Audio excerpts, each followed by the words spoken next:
Otep et bienvenue à la Kémitosphère. Comme chacun le sait, le lundi dernier, un groupe de militaires tchadiens avait arrêté dans le nord du Tchad des mercenaires français qui traversaient illégalement le nord du Tchad. Détails n'ont pas été donnés vers quelle direction exactement ils sont en train d'aller, mais ces mercenaires ont été arrêtés par les militaires tchadiens.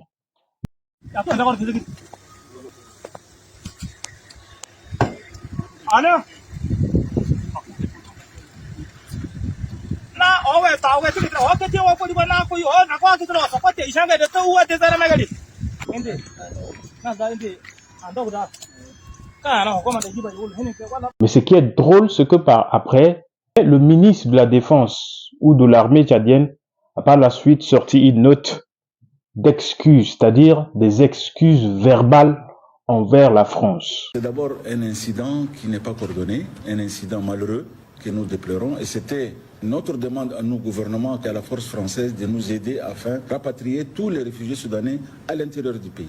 C'est ce qui a envoyé la force de Barkhane pour voir le terrain, un éclaireur qui est parti pour voir le terrain afin qu'il puisse déployer des moyens afin de rapatrier les réfugiés. Mais malheureusement, un incident s'est passé entre un de nos éléments qui se comportait très mal et qui est maintenant sous le verrou et qui la discipline va s'imposer sur lui. Donc c'est un incident malheureux que nous déplorons et nous demandons des excuses auprès des forces françaises Barkhane qui sont à côté du gouvernement pour aider le gouvernement à ramener la quiétude et accueillir les réfugiés soudanais puis les soigner.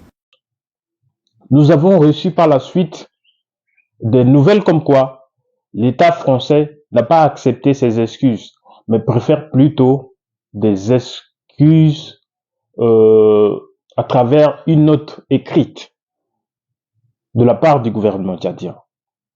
Mais ce qui est aussi surprenant, c'est que le même ministre, par la suite, dit que en réalité, les forces Barkhane, pour nous, ce sont des mercenaires, parce que quand les présidents français envoient ces hommes en Afrique, ça ne passe jamais par l'Assemblée française.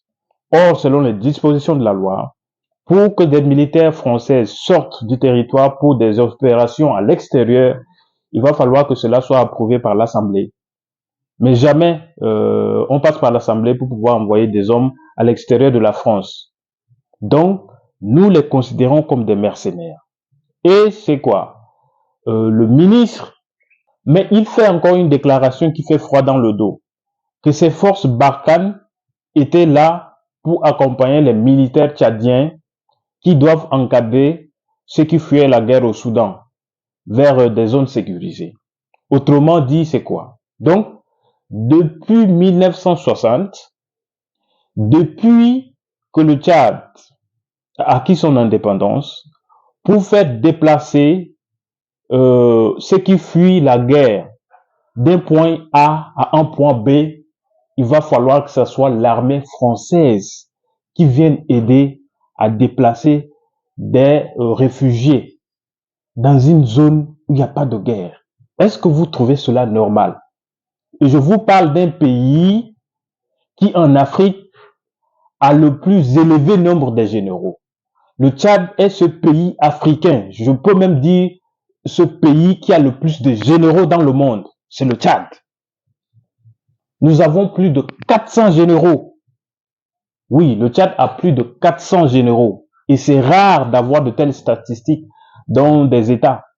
Nous dépassons les États-Unis, si je peux dire, pour un pays qui vient d'acquérir la C2 indépendance en 1960. Nous avons plus de 400 généraux au Tchad. Donc, malgré ces généraux, pour faire déplacer des réfugiés d'un point A à un point B, il va falloir que ce soit l'armée française qui vienne encadrer. Finalement, que font nos militaires? Que font ces hommes? Finalement, ils servent à quoi? À quoi nous les employons? Ils servent à quoi à l'État? Parce que les impôts, nous utilisons les impôts pour les payer chaque mois, mais ils servent à quoi? Donc, même pour des simples opérations, ils font quoi nos militaires? Donc, ils n'ont pas le niveau de réflexion pour pouvoir encadrer les simples réfugiés, ceux qui fuient la guerre du Soudan, d'un point A à un point B, et qu'il va falloir faire intervenir la France. Nous savons que souvent, quand il y a des petits rebelles quelque part, C'est l'armée française qui dirige les opérations pour maintenir celui qui est au pouvoir sur place au Tchad, nous le savons. Mais même pour déplacer des réfugiés, ceux qui fuient la guerre, vous appelez toujours les militaires français. Donc jusqu'à là, malgré le nombre de généraux que nous avons au Tchad, malgré le fait que celui qui est là au pouvoir, qu'on appelle général Mamad Kaka, malgré tous les autres généraux, ils ne sont pas en mesure de coordonner le déplacement des réfugiés d'une zone A à une zone B. Mais c'est les Français qui peuvent le faire.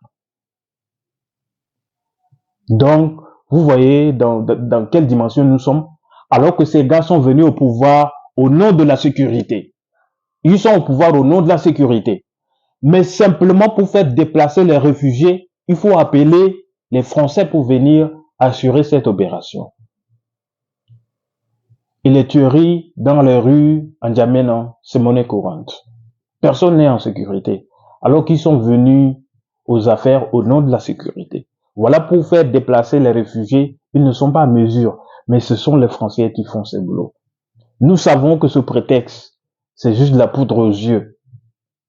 Mais ces gars se baladent là pour des raisons autres que ça, des agendas inavoués, mais que nous savons également.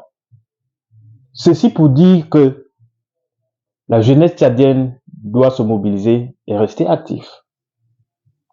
Sans quoi, vous allez périr, nous allons périr.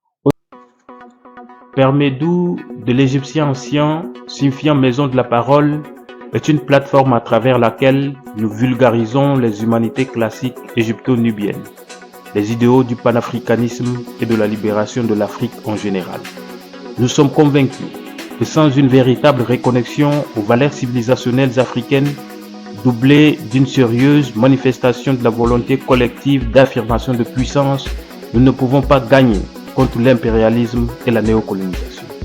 Nous n'incitons pas à la haine raciale, mais faisons par contre un travail de devoir de mémoire et de restauration de la vérité historique pour l'équilibre de l'humanité.